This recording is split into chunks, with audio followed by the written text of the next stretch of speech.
Assalamualaikum warahmatullahi wabarakatuh. Bismillahirrahmanirrahim. Hari ini kita melanjutkan belajar tentang mabadi fikih juz 4. Sebelumnya saya mengucapkan selamat menunaikan ibadah puasa. Semoga puasa kita tahun ini mendapatkan barokah dan sesuai dengan puasa yang benar-benar diharapkan oleh Islam. Seperti biasa, mari kita berdoa dulu sebelum melanjutkan pembelajaran hari ini. Al-Fatihah.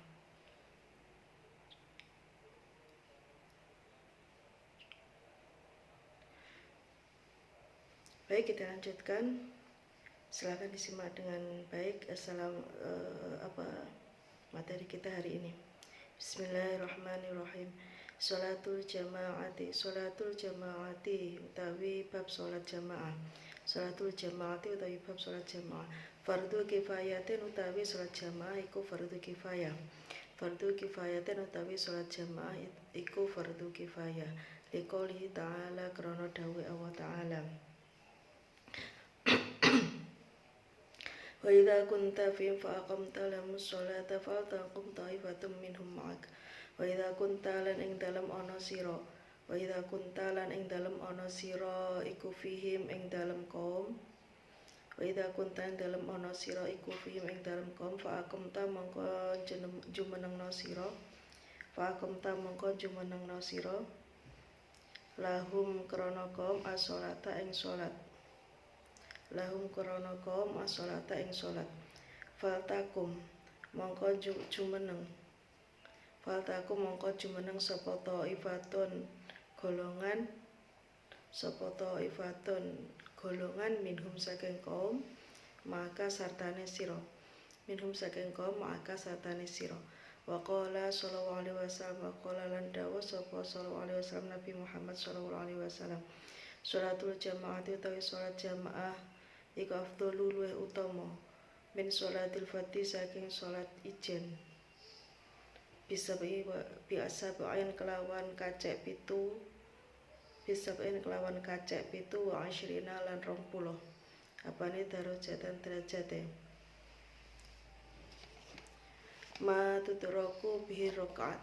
Ma utawi perkara. Tutraku den temu. Tutraku kang den temu. Bihi kelawan ma apa rakaatu sak rakaat. Bihi kelawan ma apa rakaatu sak rakaat. Tutraku den temu. Apa rakaatu sak rakaat bidraki ruku'i kelawan nemune rukuk. Kelawan nemone rukuk. Bidraki ruku'i kelawan nemone rukuk. Liqouli sallallahu alaihi wasallam krana dawuh Nabi Muhammad sallallahu alaihi wasallam. Idza jaa ahadukum ila sholati wa nahnu sujudu fasjudu wa la ta'udu syai'a wa ma takarruku faqad atakara. Idza jaa ing dalem nalikane teka sapa ahadukum salah siji sira kabeh ila sholati maring salat. Sapa ahadukum salah siji sira kabeh ila sholati maring salat wa nahnu utawi kita iku sujud. Fasjudu mongko sujuda sira. Wala ta'udu lan ora den wilang apa sujud. Wala ta'udu lan ora milang-milang sira ing sujud. Wala ta'udu lan ora milang-milang sira ing sujud syai'an ing suci-suci. Wala ta'udu lan ora milang-milang sira ing sujud syai'an ing suci-suci. Waman utawi sapa wong iku adroka nemu sapa man. Waman utawi sapa wong iku adroka nemu sapa man ar-ruku'a ing rukuk. Faqad adroka mongko nemu sapa man. Ar-rakaata ing sak rakaat. Syurutus sihatil jamaah utawi pira-pira syarat sae jamaah. Syurutus sihatil jamaati utawi pira-pira syarat sae jamaah. Al-awwal utawi kang awal iku niyatul iktidai niat makmum. Niat makmum. Azane utawi kang kaping pindho iku ilmu ngaweruhi bis sholatil imami kelawan sholate imam. bisolatil imami kelawan salat imam walau biwasitotin kelawan senajan lantaran walau biwasitotin senajan kelawan lantaran walau biwasitotin senajan kelawan lantaran. Asalisu ta kang kaping 3 iku alaya taqaddama yen ta ora disiki iku alaya taqaddama yen ta ora disiki sapa makmum alal imami ing atase imam iku alaya taqaddama yen ta ora disiki sapa makmum alal imami atase imam.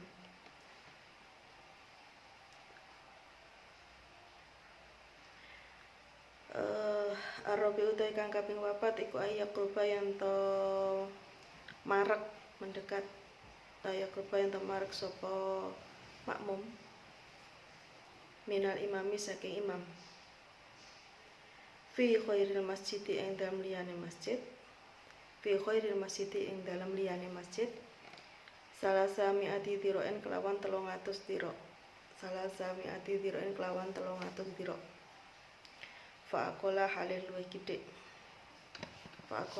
wikide wala yahulalan yang ta ora ngaling-ngalingi wala yahulalan yang ta ora ngaling-ngalingi bainahuma ing dalam antarane makmum lan imam bainahuma ing dalam antarane makmum lan imam apa hailun kang ngaling-ngalingi Kita masuk pada pembahasan sholat jamaah. Kemarin kita sudah membahas tentang sholat, baik itu syarat sah, kemudian rukun dan lain sebagainya yang batalkan juga. Sekarang kita masuk pada sholat jamaah. Sholat jamaah itu hukumnya fardu kifayah. Fardu kifayah itu adalah apabila dalam satu kelompok itu sudah ada yang mengerjakan, maka kewajiban yang lainnya sudah menjadi gugur, maka tidak lagi wajib menjadi bagian yang lain. Liqouli ta'ala wa idza kunta fihim faqamta lahumus sholata faltakum ta'ifatun minhum ma'ak wa qala sallallahu alaihi wasallam as-sholatu jama'ah afdalu min sholatil fardhi bi 27 darajah. Nah, ukuran kecukupan dari fardu kifayah ini adalah ketika hal yang dihukumi fardu kifayah ini sudah bisa terlaksana, maka baru gugur kewajiban yang lain. Misalkan sholat jamaah itu sudah sah bila ada imam dan makmum yang memenuhi persyaratan sebagai imam, orang yang memenuhi persyaratan sebagai imam dan orang yang memenuhi persyaratan sebagai imam, maka baru kewajiban yang lainnya itu menjadi gugur. Tetapi apabila dalam satu kelompok itu, dalam satu golongan itu yang melaksanakan sholat jamaah itu belum memenuhi kriteria keabsahan sholat, maka fardu kifayah, hukum fardu ini belum menjadi gugur. Misalkan dalam satu kelompok itu yang melaksanakan sholat jamaah itu anak-anak, imamnya anak-anak, kemudian yang makmumnya juga anak-anak. Anak-anak kan belum berkewajiban sholat, belum memenuhi syarat sahnya sholat, maka sekelompok orang itu atau segolongan orang itu belum gugur kewajibannya, karena fardu kifayahannya itu belum terpenuhi. Beda ketika dalam satu kelompok itu kemudian yang berjamaah sudah memenuhi persyaratan sholat, sudah dewasa, sudah balik, nah maka baru gugur kewajibannya. Sama juga berlaku untuk ibadah lain yang hukumnya fardu kifayah, misalkan mengurus jenazah. Nah, mengurus jenazah ini hukumnya fardu kifayah apabila pekerjaan ini sudah cukup, sudah selesai dilaksanakan. Misalkan dalam membawa jenazah menuju pemakaman itu diperlukan orang yang membawa itu diperlukan 4 orang. Kalau yang mengerjakan masih 3 orang atau 2 orang, belum 4 orang, maka kewajiban yang lain itu belum gugur. Nah, baru kewajiban itu gugur bila yang membawa jenazah itu sudah 4 orang. Nah, ini yang dijadikan batasan untuk menghukumi fardu kifayah ini sudah bisa gugur atau belum kewajiban yang lainnya. Jadi begitu. Nah, sholatul jamaah afdalu min sholatil fardhi bi 27 darajah. Nabi bersabda, sholat jamaah itu lebih utama dari sholat sendiri dengan perbedaan 27 derajat. Sekarang ini kita membahas tudraku bi rakaat. Bagaimana seseorang itu dikatakan menemukan 1 rakaat. Tudraku rakaat bi tudraki ruku'. Liqaul sallallahu alaihi wasallam idza ja'ahum ila sholati wa ta'awudhu syai'an famadrakuru. Nah, seseorang itu dikatakan menemukan 1 rukuk ketika berjamaah kalau dia menemukan minimal menemukan tumaninahnya rukuknya imam. Nah, misalkan begini gambarannya. ada jamaah, kemudian makmum yang datang terlambat ini terlambat itu dalam artian dia datang imam sudah takbiratul ihram, Nah, dia bisa dikatakan mendapat 1 rakaat bersama imam kalau ketika dia takbiratul ihram kemudian dia bisa minimal bisa menemukan tumak ninah rukuknya imam. Artinya dia bisa rukuk bersama imam dengan tumak ninah. Nah, jadi begitu dia takbir Allahu Akbar, imamnya sudah rukuk, nah dia langsung ikut rukuk. Nah, kalau dalam rukuk ini dia bisa menemukan tumakninah bersama imam, maka dia bisa dikatakan menemukan 1 rakaat. Ini batasan minimal. Kalau batasan minimal ini tidak terpenuhi, maka dia dikatakan belum menemui 1 rakaat. Contohnya begini, kalau ada makmum makmum yang terlambat, kemudian dia takbiratul ihram, imam sudah rukuk, dia rukuk, imam sudah berdiri. Nah, ini dia tidak bisa dikatakan menemukan 1 rakaat meskipun dia mengikuti gerakan imam.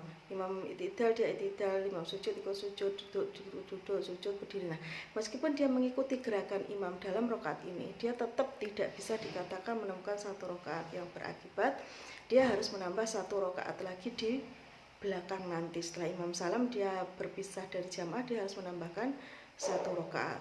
Hati-hati di sini karena seringkali kita tidak sadar, ada yang banyak yang belum tahu bahwa batasan mendapatkan 1 rakaat ini bisa tumak ninah bersama imam dalam rukuk. Kalau tidak bisa menemukan tumak ninah bersama imam dalam rukuk, maka berarti dia belum menemukan 1 rakaat dan wajib menambah rakaat yang tertinggal itu.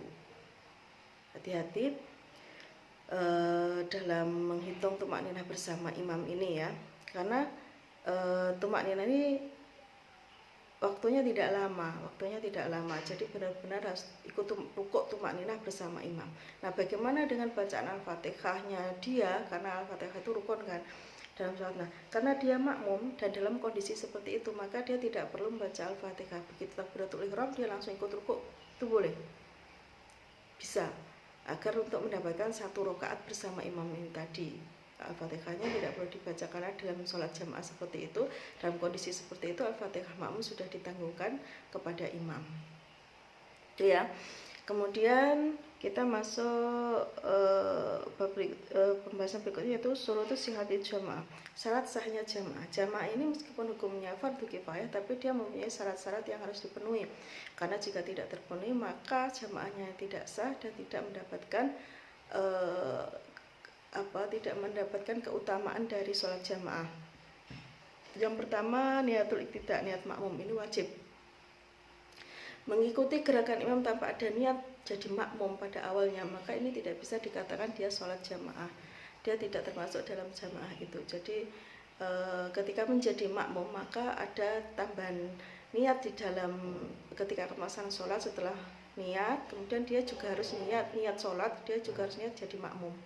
Ini untuk makmum. Kalau untuk imam tidak wajib menjadi bukan kewajiban niat imam, tapi disunahkan saja untuk niat menjadi imam. Kemudian wajib ya ini niat menjadi makmum. Yang kedua, ilmu bi sholatil imami walau bi wasitotin, mengetahui sholatnya imam meskipun dengan lantaran. Harus tahu gerak-geraknya imam ketika melaksanakan sholat meskipun dengan lantaran. Lantaran itu bisa jadi pertama begini, ketika sholat ada makmum yang banyak sekali sampai jauh dari imam karena saking banyak makmum yang paling belakang ini bisa menggunakan makmum di depannya sebagai wasilah atau lantaran untuk mengetahui bagaimana gerakan imam. Jadi tidak harus langsung melihat imamnya, tidak, tapi bisa menggunakan lantaran, salah satunya dengan makmum yang ada di depannya ini, atau dengan, kalau sekarang mungkin dengan TV. Nah, ada TV, nah ini boleh. Misalnya karena jamaah terlalu banyak, yang di belakang biar lebih jelas dikasih TV, atau dengan suara. Jadi dengan suara itu misalkan takbir pertama Allahu Akbar, nah itu berarti pertanda bahwa imam sedang takbiratul ihram, maka suaranya yang makmum belakangnya mengeraskan suara Allahu Akbar, disambung belakangnya sampai yang paling belakang itu bisa mendengar. Ini bisa disebut dengan wasitoh atau wasilah atau lantaran. Boleh dengan seperti, jadi tidak harus langsung melihat secara langsung kepada imam. Yang ketiga, alla yataqaddama 'alal imam, tidak mendahului makmum tidak mendahului imam. Mendahului imam ini dalam semua gerakan makmum tidak boleh mendahului imam karena dia posisinya makmum, harus setelah imam gerakannya. Bahkan bersamaan dengan imam ini dimakrohkan karena aturannya imam ini harus lebih dulu baru diikuti makmum dengan jeda yang tidak boleh terlalu lama, tidak boleh bersamaan juga. Nah, ini berlaku juga untuk posisi sholat. Jadi imam dan makmum itu ketika sholat tidak boleh berjajar. Jadi makmum harus sedikit minimal sedikit berada di belakang imam. Nah, batasan sedikit ini adalah makmum misalkan karena ingin berjamaah kemudian tempatnya sempit. Nah, jarak makmum dan imam ini harus tetap ada jaraknya minimal adalah jari kakinya makmum ini tidak berada di depannya kakinya imam. Ini jarak minimal. Jadi hanya kakinya imam kemudian kakinya makmum. Nah, ini jarak minimal sekali. Mungkin karena tempatnya sempit maka harus ambil jarak ini minimal, tidak boleh berjajar begini, apalagi makmum berada di depan. Jajar begini tidak boleh, harus ada jaraknya minimal seperti ini. Kaki makmum berada di belakang mata kakinya imam. Nah, ini adalah jarak minimal yang sudah tidak boleh ditawar. Ini termasuk alla yataqaddama, termasuk juga tidak boleh mendahului imam dalam hal melaksanakan rukun sholat. Kemudian yang syarat keempat, ayaqruba minal imam min ghairi masjidin saltamiatin tidak fa'aqola wa alla yahula bainahuma hain. Berdekatan antara imam dengan makmum, jarak antara imam dan makmum ini adalah 300 dhira'. Fa'aqola itu kurang dari 300 dhira'. Ini kalau sholat jamaahnya berada di luar masjid. Wa alla yahula bainahuma hailun, dan antara imam dan makmum ini tidak ada penghalang. Ini berlaku untuk sholat jamaah yang berada di luar masjid. Jarak imam dan makmum tidak boleh lebih dari 300 dhira'. Fa'aqola harus kurang dari itu, dan tidak ada penghalang antara imam dan makmum. Baik, hari ini saya akhiri dulu sampai di sini materi hari ini. Silahkan disimak baik-baik, jika ada pertanyaan silahkan disampaikan. Sekian, terima kasih dan mohon maaf. Assalamualaikum warahmatullahi wabarakatuh.